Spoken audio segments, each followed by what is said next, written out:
Bollywood silver screen presenting Mr. Harrigan's phone. In the beginning of the story, we are shown a boy named Craig who has returned to his hometown after many years.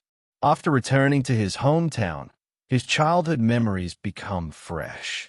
He remembers that when he was very young, his mother had died, and he considered himself guilty for his mother's death. However, no reason for his death was told. In this city, there is a very rich man named Harrigan. Harrigan has a lot of faith in God. That's why he goes to church every day to pray. And one day when he goes to church to pray, he sees that a small child is telling a story. And this child is Craig. Craig tells a very good story, which impresses Mr. Harrigan a lot. That's why on the same evening, Mr. Harrigan goes to Craig's house to meet him and offers him to read books for him because his eyes are weak now. And for this work, he will give Craig $5 per hour. Craig accepts this offer, and now he goes to Mr. Harrigan's house, which is like a palace. This house has every facility. There is no shortage of anything. Although there are 50 rooms in this house, but there are only 3 people living here. One of them is Mr. Harrigan. The second is his gardener, and the third is his maid. And now Craig comes here 3 times a week, where Mr. Harrigan sometimes gives him lottery tickets as a bonus. Although Craig brings money from here. But as time goes by, a good bond develops between Mr. Harrigan and Craig. 5 years pass, and now Craig wants to know more about Mr. Harrigan. That's why one day he goes to the internet cafe, searches about him in Google. He finds out that Mr. Harrigan was a very big businessman, but his behavior was very rude with his workers.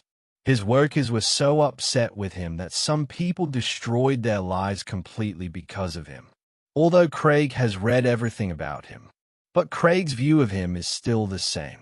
For Craig, he is a very good and kind person. Now Craig has become a teenager. That's why he takes admission in a high school, where a boy named Kenny bullies him. He says that you have to clean my shoes. Craig clearly refuses to do this. Before Kenny bullies him even more, a science teacher comes here, because of which Kenny leaves from there. And now what happened to Craig here? He discusses all this with Mr. Harrigan. Mr. Harrigan says that the boys who bully you, you should not treat them gently, but you should treat them harshly, whether it is your school, office, or business. Now Craig has been in high school for a few days. He sees that all the children in high school, they are divided according to their smartphones. Those who have a Samsung phone are in a different category. Those who have Nokia are in a different category. And those who have an iPhone are considered cool. That's why Craig goes home and tells his father that I also want an iPhone. And his father clearly refuses. He says that your age is not to run a phone, but to study. You should pay attention to your studies. Mr. Harrigan, who gives him lottery tickets again and again. Today when he scratches that ticket, there is a reward of $3,000 in it, which makes him very happy to see. His father also brings an iPhone for him, because today is Christmas Day, and on Christmas Day his father gives him an iPhone. He hugs his father. He calls Mr. Harrigan on the phone first, and says that the lottery ticket you gave me, I want a reward of $3,000 in it, and I got my first iPhone. The next day when Craig goes to school, he shows his iPhone to all his friends. After that he goes to the cafeteria, where there is a group of children who have iPhones. Here a girl named Jennifer is also sitting, who is his crush. After that the voice of young Craig is heard, who is narrating his childhood story. He says that slowly I understood, that without me my old employees are alone and helpless, and I am also helpless without them. Now teenager Craig decides that he will gift an iPhone to Mr. Harrigan so that he can introduce him to new technology and can talk to him anytime, because Craig likes to talk to Mr. Harrigan. Soon he buys an iPhone for Mr. Harrigan. He goes to give the iPhone to Mr. Harrigan, but he refuses to accept it. He says that I may get used to it. But after Craig's explanation, he accepts the iPhone, and now he spends most of the time with the iPhone. That's why his interest in books is very low. He keeps running the iPhone all day. As time goes by, he gets very sick. He even has to wear an oxygen mask. The next day, when Craig goes to read a book, he sees that Mr. Harrigan is no longer in this world. He was alone at home, because both his housekeepers were on leave. Craig calls his father. His father says that until help does not come, you stay there. Craig has tears in his eyes, because today he lost his best friend. Although he knows that he is no longer in this world, but still he reads a book for him. And now some people from the community come, who prepare for his funeral. Everyone gathers in the church, where Craig reads a book for him again. Although he is having a lot of trouble doing this, because he is very sad to go to Mr. Harrigan. After reading the book, he goes to Mr. Harrigan, and quietly puts his iPhone in his pocket.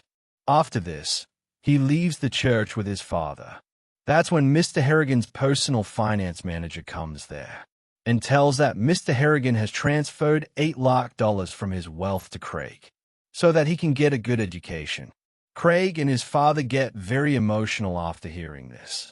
Craig comes to his house and sends a voice message to Mr. Harrigan on his phone, in which he says that I lost you. I'm very sad about it, because I love you very much. If I get you back, I don't want any money, because no one can take your place in this world. I miss the moments I spent with you very much. He forwards this message to Mr. Harrigan and goes to sleep, surprised to see, because he had kept his phone in his pocket. He goes to his father and tells everything. His father says that maybe someone is joking with you, and Craig says that we should go to that graveyard. We should get them out. I think they are alive. And his father says that the doctors have clearly written in their reports that they are dead. And now Craig comes back to his senses. He goes to his grave every day. He also pays attention to his studies. And one day when he goes to school, he sees that Kenny has been caught because he is selling narcotics in school. Kenny thinks that Craig has done all this. That's why on the day of the annual day, he goes to Craig. He catches him and beats him very badly, although the teachers find out something. But his report is not made to the authority. On the same night, Craig sends a voice message on Mr. Harrigan's phone again. He tells him everything. He knows that no reply will come, but still he is sharing what is in his heart with Mr. Harrigan. And then he gets a message that Kenny is dead.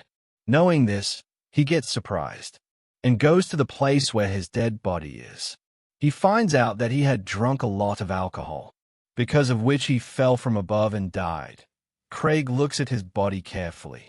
There is shoe polish on his hand, and some polish is also on his face. Craig remembers when he met Kenny for the first time.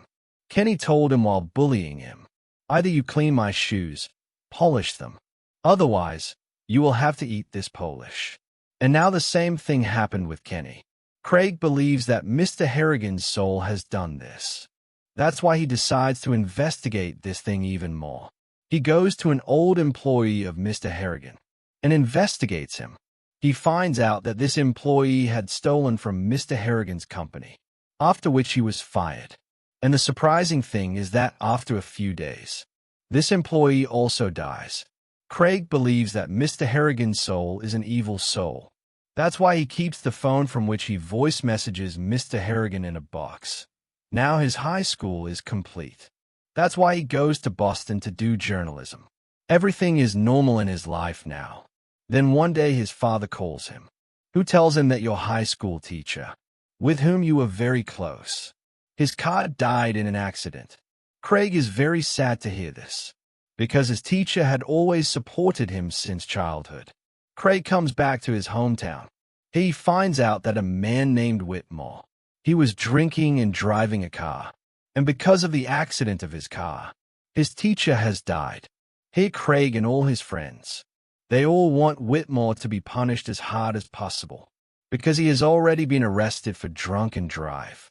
But the court only sends him to the rehab center for 6 months, which is not a punishment. And now Craig wants to punish him at any cost.